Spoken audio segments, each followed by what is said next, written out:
So here I have an iPhone 12 Pro.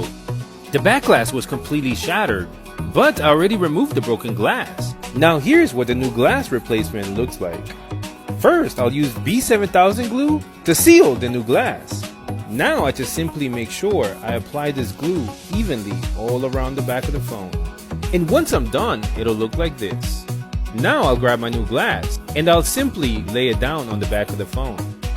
Now it's time for the clamps.